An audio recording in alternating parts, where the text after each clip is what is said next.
يا أيها الذين آمنوا إذا نودي للصلاة من يوم الجمعة فاسعوا إلى ذكر الله وذروا البيع ذلكم خير لكم إن كنتم تعلمون. الحمد لله رب العالمين، والصلاة والسلام على سيدنا وحبيبنا محمد وعلى آله وأصحابه أجمعين. إمان داران وخوان أساني بريس خواهي پروردگار لقرآن هذا فرمي ورضيت لكم الإسلام الدين أو آينيك بو إيوي أهل إيمانم هالبجاردو أي أمة محمد صلى الله عليه وسلم بريتيا لإسلام أم إسلام الشاخلاتي خواهي پروردگار كعقيدة وبيدو باور إيمي أهل إسلاما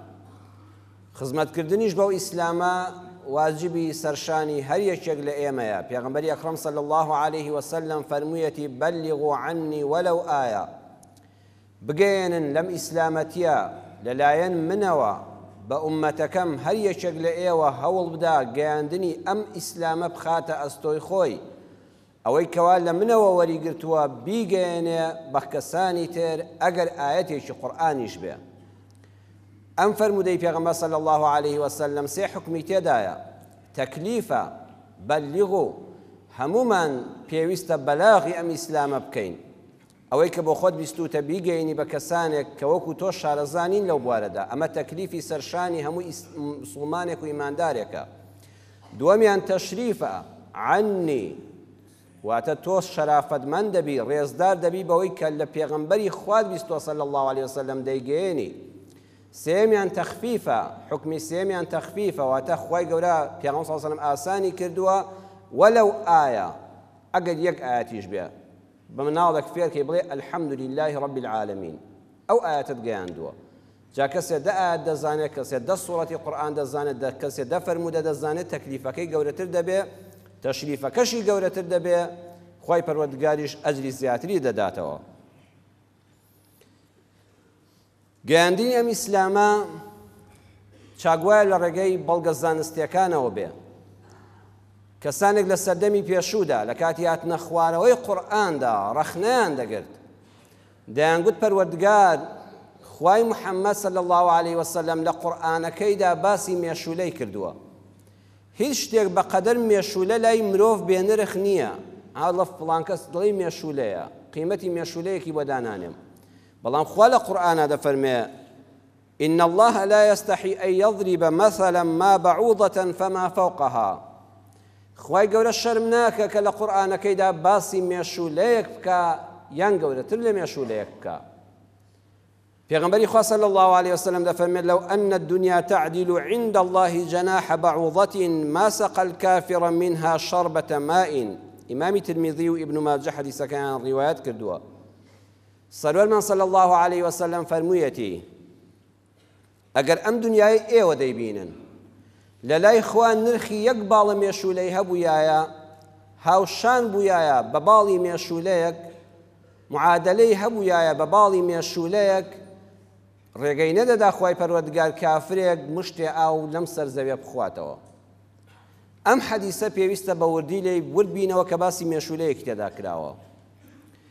دەفەرمێ عند الله زۆر مسلمانم بیستووە جەنانەت جاری وایە لەگەڵ ڕێزمدا مامۆستای ئاینی ئەم حەدیسە باز دەکات لە دنیا هیچ نییە، ئەگەر دنیا نرخی باڵە مێشولەیەکی هەبوویایە خوا ئاوی نەدەدا بە کافر. ئەوە مانای وانەیە حەدیسەکە خۆشەویستانم نەخێت دنیا بە نرخە، بەڵام عند الله بێ نرخە. لە لای خوا ئەم دنیایە، ئەم سەر زەویە، ئەم گۆی زەویە کە ئێمە لەسەری دەژین، لە لای خوا یەکسان نییە بە باڵی مێشولەیەکیش، بەڵام سەیری فەرمودەکەکەن عند الناس نا عند الله،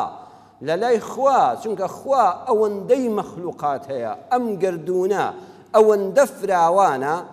ئەگەر بێت و ئەم سەر زەویە لە ڕووی زانستی فەلەکیاتەوە هەر ئەوەی کە ئێستا پێی پێدەبرێ و هەمووی هەر لە بەشی یەکەمی ئاسمانی یەکەمایە و هێستا مرۆڤ هەر ئەمەندەی دۆزیوێتەوە، گۆی زەوی بەقەدر باڵە مێشولەیەشی لێ دەمێنێتەوە. جاوەرە ئەوەی کە لە عیلمی خوادایە و لە لە حەو ئاسمانەکاندایە ئەبێت چی بێ. بۆیە حاڵی نەبین بڵێ وڵات دنیا بەقەدر باڵی مێشولەیە نرخی نییە، من دنیام بۆ چییە؟ نادەبێت لای تۆ نرخی هەبێ لای تۆی ئینسان، چونکە ئێمە لە چاو زەویدا بچووچین، ئەم سەرزەوێ دەبێت ئاوادان کەینەوە بەڵام دنیا لای ئەڵڵا نرخی باڵە مێشولەیەک یان هاوتای باڵە مێشولەیەکی نییە.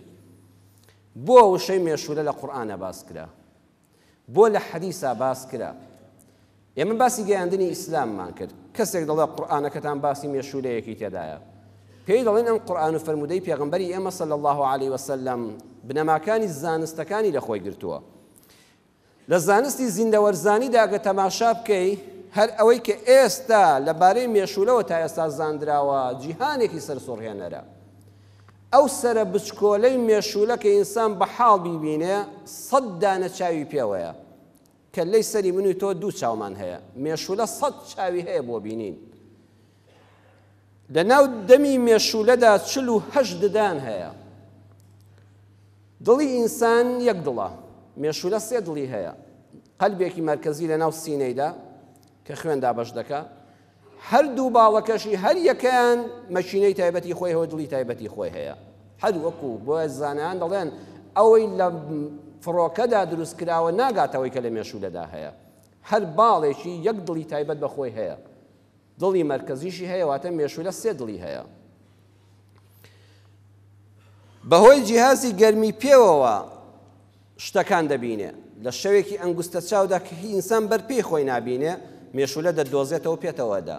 خوێنت دەمژێ. مێشولە حەجمی شتەکە نابینێ لە بەتاریکی، ڕەنگی نابینە ڕەنگی چۆنە. جاری وایە تۆ لە بەتانێکی ڕەشایی، لە پەردەیەکی ڕەشایی، وەکو شەوەکە ڕەشە، شکڵەکەی نابینێ 3 گۆشەیە 4 گۆشەیە، هەز بە گەرمیەکەی دەکا. زانەکان دەڵێن 1 لەسەر 1000 پلەیەکی گەرمی، 1 پلەی گەرمی بیکەی بە 1000 بەشەوە 1 بەش گەرمی هەبێ مێشولە هەستی پێ دەکا. ئەوەندە حاسەی گەرمی بە قووەتە، هەستی پێ دەکا و دەچێتە سەر ئەو شوێنە. جیهازی شیکاری خوێنی هەیە. دەبینی 2 کەس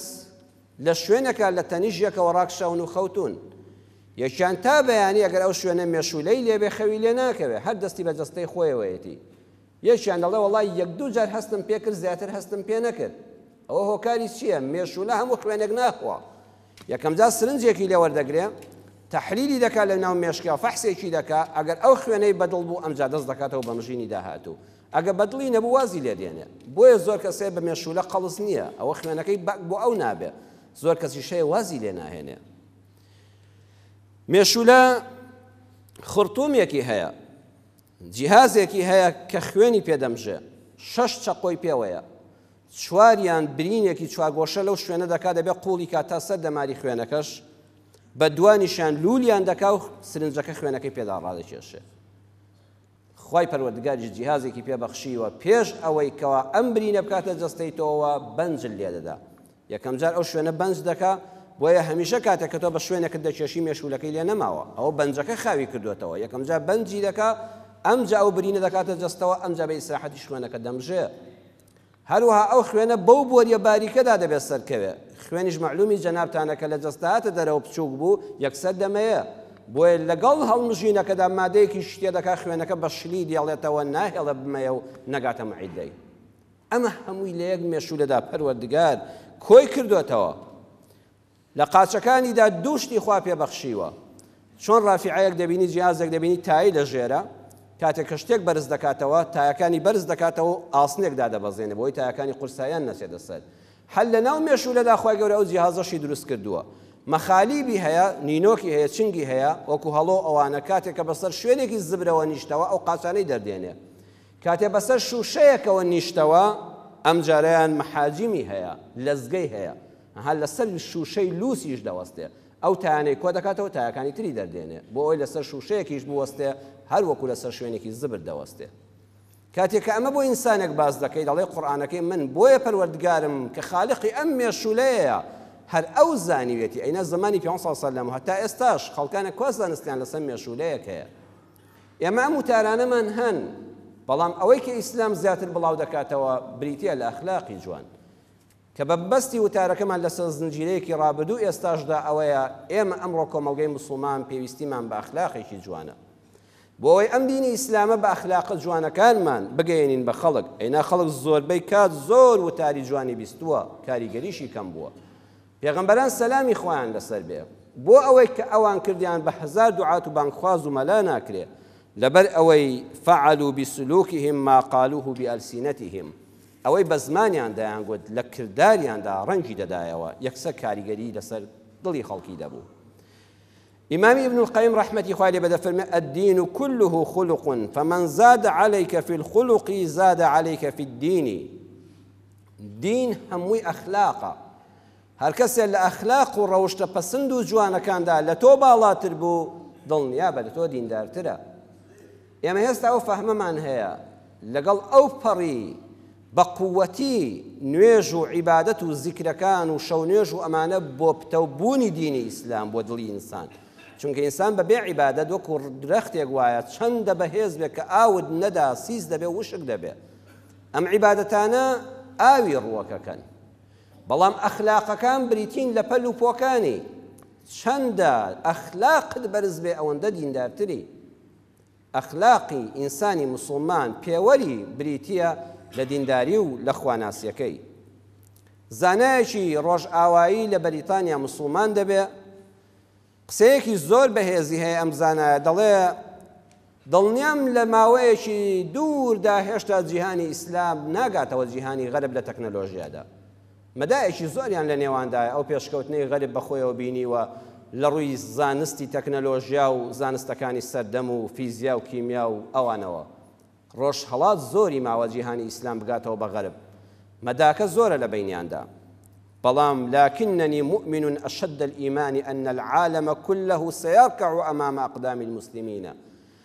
الله دڵنیام و زۆریش دڵنیام لەسەر ئەوەی بڕوام وایە کە ڕۆژێک هەموو جیهان سەرنەوی دەکا لەبەر پێی زانایانی موسڵماندا لەبەر پێی موسڵماناندا لأن في الإسلام خلاص العالم. چونکە ئەم گردونە ئەم سەر زەویە پێویستی بە ئیسلامە بۆ ئەوەی ڕزگاری بکە. بەڵام ئیذا بە سێ شەرت ئەگە ئەو سێ شەرتە لە موسڵماناندا هاتە جێ دڵنیا بە ڕۆژێک غەرب دەچەمێتەوە مەمنونی موسڵمانان دەبێ وەرە جیهان ڕزگارکە. یەکەمیان ئەحسن و فەحمە دینیهم بەڕاستی جوان لە دینەکەیان بگەن بەڕاستی تێی بگەن. ساڵی پار کابرایەک لە بەریتانیا موسڵمانێکی زۆر ڕیش درێژ بەداخەوە ویستبووی تەقینەوەیەک بکە. پۆلیس گرتبووی و تەقینەوەکە پوچەڵ کرابەوە. حاکم بە چەند ساڵێک زیندانی کردبوو. وتوی بۆ ئەم کارت کرد حاکمی کابرای بەریتانی کە موسڵمان نییە لە دادگادا. وتوی بۆ ویستت ئەم کارە بکەی ویستی وتی وەڵا لەبەر خاتی خوا لەبەر خاتی خوا ویستم ئەمری قورئان جێبەجێ بکەم و جیهاد بکەم و ئەم قمەلەیە لەناو بازاڕێکی لەندەن نابتەقێنمەوە. وتی دەی من ڕقێکم لە تۆ نییە منیش لەبەر خاتی ئەو خوایە دەتخەمە زیندانەوە قورئانێکیشت دەدەمێ و حەدیسەکانی محەممەدیشت هەمووی دەدەمێ بەست و خوا جوان لێ حاڵی بە بزانە لەو قورئانەی کە تۆ لە پێناوی ئەوە دەکەی باسی ئینسان کوشتنی تێدایە ڕۆڵە بڕۆ بە خۆت دابچەوە تۆ هێشتا لەو دینە حاڵی نەبووی ئەها ئەو لێ حاڵی بووە.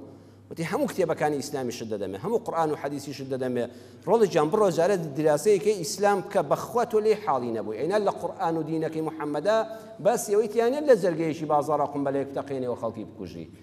ئەحسن و فەحمە دینیهم وتی هەر کاتێ موسڵمانان جوان لە دینەکەیان حاڵی بوون واللهی ئەو کاتە ئیسلام خەڵک لە غەربەوە دێ و قاچیان ماز دەکە بەس ئەوەندە بەرەکەتی ئیسلامیان بۆ بچێ. دووەم وأحسن تطبیقه جوانیش جێبەجێکەن. ئینسانی وا هەیە جوان لە ئیسلام حاڵی بووە بەڵام شەرتی دووەمی ئەوەیە جوانیش جێبەجێکەی. لەکوێ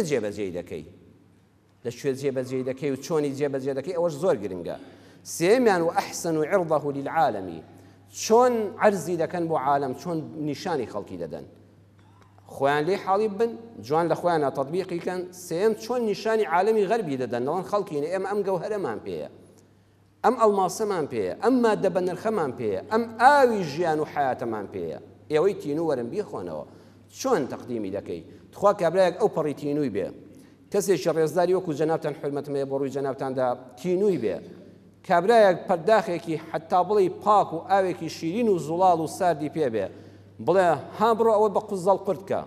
هەد ئینسانی مەرد نایخواتەوە بەدەستی وە با بخینچەم لە تینوانە.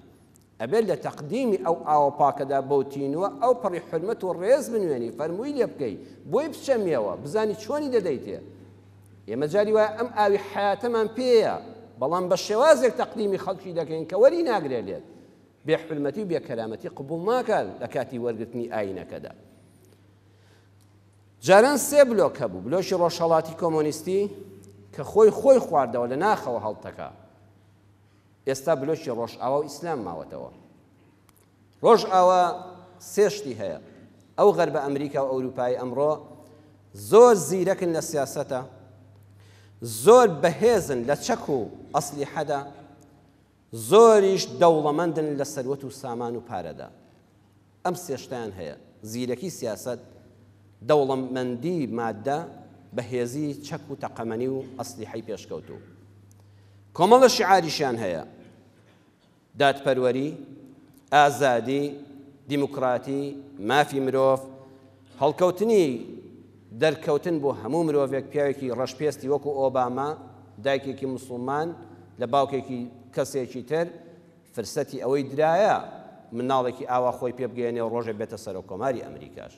تەکافوی فڕەس بۆ هەموو مرۆڤێک هەیە لە وڵاتانەدا سەیری ئەوە ناکات تۆ کوڕی چیە یان ئایا قابلیەتت چەندە دادپەروەری یەکسانبوون لە بەردەمی یاسادا جیهانگیری ئەمانە دروشمانێکی یعنی لە ماعن سەرنجی مرۆڤ ڕادەژێشن جیهانی غەرب ئەمڕۆ ئەمەی پێیە بۆ خەڵک ئیسلامی ئێمە هەموو ئەمانەی تێدایە ئیسلامی ئێمە ئەگەر ئەمانەی هەموو پێیە بەڕاستیش پێیەتی وەزیاد لەوە شتێکمان پێیە کە بریتە لە ڕوحەکە غەرب هەموو ئەمانەی هەیە بەڵام پەیوەندی نێوان خۆی خوای لەدەستداوە ڕوحەکەی مراندووە چێژ وەرناگرێت لەو هەموو خۆشیە ئێمە ئەم ڕوحەشمان هەیە کە یەکتاپەرستیە کە خواناسی بە حەقە کە بڕوابوونە بە جیهانێکی غەیب بڕوابوونە بەوەی ئەگەر دنیاش ناڕەحەتی زۆری تێدا بێ ئومێدێک هەیە بە پاداشتی خۆی پەروەردگار بۆیە ئەگەر مسلمانان جوان دینەکە عەرز بکەن ڕۆژە ئەو غەربە داوای ئەوە دەکا ئیسلام بێ و ڕزگاریکە چۆن ئیسلام عەرزکەین چۆن ئیسلام بگەێنین عەرزمکردن بە ئەخلاقی جوان فەهمی سەحابەکانی پێغەمبەر صلی الله علیه و سلم بۆ تێگەیشتنی دین وەکو ئێمە بووایە ئیسلام هێشتا لە مەکە نەدەچوە دەرەوە بەڵام لە مەسافەیەکی کەما ڕۆژهەڵات و ڕۆژئاوای گرت بەکام فەهمە ئەو فەهمەی کاتێک کە نەجاشی پاشای حەبەشە لە سەیدنا جەعفەری کوڕی ئەبی طالیب دەپرسێ جەعفەر ئێوە پەناهێندن ئەم پەیامەم دەنێرم بۆ ئەو کەسانی کە ئێستا کوردن لە ئەوروپان مسلمانی بەڕاستی کوردەکانی خۆمانن ئەوانی کە ئێستا لە ئەمریکان لە ئوستورالیان لە ئەوروپان لە هەشت شوێنێکن لە ڕۆژهەڵاتن لە وڵاتە پێشکەوتوەکان ئێوە کاتێک کە خەڵک لێتان دەپرسێ تۆ چی دەڵێ مسلمانم ئەگەوتی ئیسلام چییە تخوا دەڵی چۆنی بۆ باس دەکەی ئەتوانی لە دووری ڕەباسی ئیسلامی بۆ بکەیت جەعفەری قوتابی مەدرسەکەی پێغەمبەر صلی الله علیه و سلم بە دووری ڕەباسی هەموو ئیسلامی بۆ کابرای نەجاشی کرد وتی قوربان ئێمە ئەهلی ئیسلامین ئەیوها المەلیک جەنابی پاشا ها بە حورمەتەوە ناوی هێنا وتی كنا قوما أهل جاهلية ئێمە کۆمەڵە خەڵکێک بووین کە ئێستا پەناهێندەین لای تۆ پەنابەرین لە وڵاتەکەی تۆدا ئێمە ئەهلی جاهلیەت و نەفامی بووین لەبەر ئەمانە لە ڕووی بیر و باوەڕەوە نەعبود الأصنام بتمان دەپەرست لە ڕووی بیر و باوەڕەوە پوچەڵ بووین بتمان دەپەرست ونأكل الميتة لە ڕووی خۆراکەوە گوێمان بە خۆراکی پاک نەدەدا ئاژەڵێک مندار دەبۆ دەمانگو با قەسار نەبێ هەر یەکسە گۆشتەکەیمان دەخوارد لە ڕووی پاک و خاوێنیەوە پاک و خاوێن نەبووین لە ڕووی خۆراکەوە ونأتي الفواحش لە ڕووی ڕەوشتەوە بەدڕەوشتیمان تێدا بوو ونقطع الأرحام سیلە ڕەحممان دەپچڕاند کچمان زیندە بە چاڵ دەکرد بەس لەبەرەوەی کچە ئافرەتمان لە میرات بێ بەش دەکرد بەس لەبەرەوەی میراتە لەبەرەوەی کە ئافرەتە قەتعی سیلە ڕەحممان دەکرد ونسيء الجوارە بۆ دراوسەکانمان خراب بووین لە بواری کۆمەڵایەتیدا لە بواری سیاسی و ئابووریشدا یەأکل القەوی منا الضعیف بەهێزمان بێهێزەکەی قوت دەدا دەوڵەمەندمان هەژاری دەخوارد دەسەڵاتدار بێ دەسەڵاتی دەچەوساندەوە ئەمە فەهمی ئیسلامە ئێمە ئەمە بووین حتا خوا پێغەمبەرێکی بۆ ناردین لە خۆمان کە چوار سیفەتی هەبوو دەمان ناسی نەسەبەه کوڕی چێیە وەصیدقەه بینی ومان چەند ڕاستگۆیە و ئەمانەتەه چەند ئەمانەت پارێزە وعفافه چەند دایان پاک و باخلاقە ئەم چوار سیفەتە لە هەر کەسێکە هەبێ کاریگەری لەسەر خەڵکا دەبێت ئەو پێغەمبەرێکی خوا بۆ ئێمەی نارد ئەو چوارەمان لێنە نەسەبی ئەمانەت و ڕاستگۆیی دەستپاکی پاک داوێنی وتی ئەی ئەمرتان بە چی پێ دەکات جەعفەر فەرمووی قوربان ئەمری پێکردین بەوەی خوا بە تاک و تەنها بپەرستین لە ڕووی بیر و باوەڕەوە خوا شەریکی نییە ئەمری پێکردین ڕاستگۆ بین ئەمانەت پارێز بین بۆ دراوسێ باش بین وتی ئەی نەهی لە چی لێکردن وتی نەهیشی لێکردین لەمانە عن الفواحش وقول الزور وأكل مال اليتيم وقذف المحصنة وتي پیغمبري خوا فرميتي چوار شد مكان یەکەمیان فاحشەگەری مەکەن با خێزانی حەڵاڵی خۆتان هەبێ و داوێن پیس مەبن درۆ مەکەن ماڵی منداڵی بێ باوک مەخۆن منداڵی هەتی و دەبێت پارێزگاری لە ماڵەکەی بکەین نەهێڵین تووشی سوال بێ ماڵەکەی بۆ بکەینە بازرگانیەوە حکومەت بەخێوی کە دەست بەسەریا بێنێ سۆزی بداتێ بوختان بۆ ئافرەتی دایان پاک نەکەین ئەم چوارەی پێوتوین یەکسەر پاشا تەسلیم بوو دەوەرەگە یەکێک لە ئەوروپا لە تۆ بپرسێ کاکە ئیسلامی تۆ چییە ئەت دەتوانی بەم دوو دیاڕات خوا ئینکاری دەکا هەموو کەس لە جیهاناوی کە دایان پیسی شەڵە دایان پاشی باشترە هەموو کەس دەڵێ درۆ خراپە هەموو کەس دەڵێ منداڵی بێ باوک دەبێت دەستی سۆزی بەسەرا بێنی هەموو کەس دەڵێ نابێ بوختان بۆ ئافرەتێکی دایان پاک بکەی هەر لە خۆتەوە بە خەڵک بڵێ بێ ئەخلاقە بێ ڕەوشتە ئەمانە نابێ موسڵمان بێڵێ بڵێ ئیسلامی من ئەمەیە جعفەر نەهات بڵێ جەنابی پاشا پێغەمبەری ئێمە صلی الله علیه و سلم دینەی هێناوە ئافرەت سەری ڕوود بێ نەعلەتی خوای لێیە و نابێ گۆشتی بەراز بخورێ و نابێ عەرەق بخورێتەوانێ و دەبێ پێنج فەرزە نوێش بکەین وەڵا باسی ئەوانەی بۆ بکردا لە وڵاتەکە دەری دەکردن باسی ئەوانەی بۆ کرد کە پاشا وەری دەگرێت کە هەموو میلەتان لەسەری کۆکن ئەمە دینی ئێمەیە کەواتە ئەوەڵی باسی ئەخلاق بوو بۆیە بە هیلاک چوو بووین جاهل بووین چونکە ئەخلاقمان تەواو نەبوو ئەم ڕەحمەتی ئیسلامەش بۆیە هات بۆی ئەخلاقمان جوانکە بۆیە بە یەکسەر پاشا تەسلیم بوو وتی بە هەموو سەروەتی دنیا ناتان دەمەوە دوژمنەکانتان مسلمانانی ئێمە ئەمڕۆ لە ئەوروپا لە ئەمریکا لە هەر شوێنێکە خاوەنی ئەو ئەخلاقە پەسەندیدە بن خاوەنی ئەو فەهمی سەحابە بن بۆ ئیسلام قەد ڕۆژ ئاوازارێک دەریان ناکە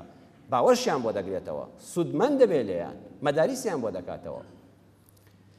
لوتکەی ڕەوشتی جوان محەممەدی مستەفای صلی الله عليه وسلم دوو کەس لە قورئانە دوو سەحابە ناویان هاتووە دوو سەحابە لە هەموو ئومەتی مسلمە ناویان هاتووە لە قورئانە یەکەمیان زەیدی کوڕی حارسەیە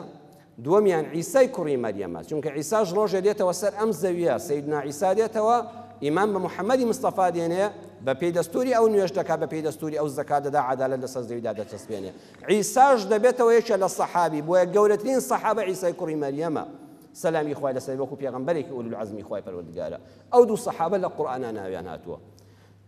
زەیدی کوڕی حارسە مێر منداڵێک بوو لەناو قەومەکەی خۆیدا لە دووری مەککە یعنی زۆر دوور لە عەرەبستان لەگەڵ دایشیدا دایشی ناوی سوعدا بوو چوون بۆ سەردانی ماڵە خزمەکانی دایشی شەو هۆزێکی بەهێزی عەرەبی هاتن غاراتیان پێوتووە پەلاماری ئەم هۆزەیاندا مەڕ و ماڵاتیان تاڵان کردن کچوو ژنیان بردن چۆن ئێستا خەڵکانێک بەداخەوە ئەوانیان بۆ یەزی داماوینا نەکردن هەرچی سەرۆتیان هەبوو تاڵانیان کرد هەرچی منداڵیان هەبوو بردیان ئەم زەیدە لە باوەشی داشی فڕێندرا داشی تازەمە لەو پیر بوو ئەم بێرد منداڵە بردیان و فرۆشرا دەستا و دەست وەکو چۆن ئینسان پەنا بەخوا ئاژەڵ دەفرۆشرێ ئەم مێر منداڵە فرۆشرا ئەو بەوی دەفرۆش ئەو بەوی دەفرۆش بۆ خزمەتکاری و کۆیلایەتی هەتا هێنانە بازاڕی عوکاز لە مەککە ئەوە هێستا پێغەمبەر صلی الله علیه و سلم نەوەتە پێغەمبەر هێستا پێش ئیسلامە پێش هاتنی قورئانە وەڵا حەکیمی کوڕی حیزام بە 400 دیرهەم کڕی بۆ خاتو خەدیجە کە خێزانی پێغەمبەر صلی الله علیه و سلم هێستا شووی بە پێغەمبەر صلی الله علیه و سلم نەکرد بوو بۆی کوڕی کوتی ئەمە کوڕێکی مێر منداڵی زۆر ژیکەڵە و جوان و خزمەتکارێکی باشە و خزمەتت دەکات کە شووی کرد بە پێغەمبەر صلی الله علیه و سلم خاتو خەدیجە وتی ئەی محەممەدی هاوسەرم ئەم زەیدە کوڕێکی زۆر ڕێک و پێک و خزمەتکار و کۆیلەیەکی زۆر باشە و منیش پێشکەشم کرد بە تۆ یعنی دەبەخشرا ئینسان دەفرۆشرا و دەبەخشرا پێش ئیسلام ئاوای لێکرا باوکی کە خەبەرەکەی بیستەوە کوڕەکەی کۆیلە کراوە کەس ئەو خەبەرەی بۆ نایە بڵێ مناڵەکەت دزراوە مناڵەکەت فرۆشراوە کراوە بە کۆیلە دێڕە شعرێکی یەکجار زۆری هەیە لە یەکیانە دەڵێ فیا لەیتە شعری هەل لەکە اليوم رجعة فحسبي من الدنيا رجوعك لي بجل ئای خۆزگە ڕۆژێ چاوم بە تۆ بکەوتایەوانێ ئەی زەید بەس خۆزگە نەمردمایە پێش ئەوەی دەمرم ڕۆژێ تۆم ببینایەوە لە دنیادا هیچ شتێکی کەم نەدەویست هیچم نەدەویست لەخوا بەس ڕۆژە چاوم بە تۆ بکەوتایەوە خزمەکانی قەومەکەی هاتبوون بۆ مەکە بۆ حەجی ئەو کاتە پێش ئیسلامیش حەج هەر کراوە بەڵام بە شێوازێک کە بەڕاستی ناشرین بووە حەجیان دەکرد چاویان بە زەید کەوت لە بازاڕە شت بۆ ماڵی محەممەد دەکڕێ وتیان ئەوە تۆ زەید نی وتی بەرەڵا زەیدی کوڕی حارسم دەیمە خزمەکان و قەومەکانی تۆین خەبەریان بردەوە باوشی کە ئەم خەبەرەی بیست چی سەرۆت و سامانی هەبوو چی مڵکی هەبوو هەمووی کۆکردەوە کردی بە پارە و لەگەڵ براکەیدا لەگەڵ مامی زەیدا هاتن بۆ مەکە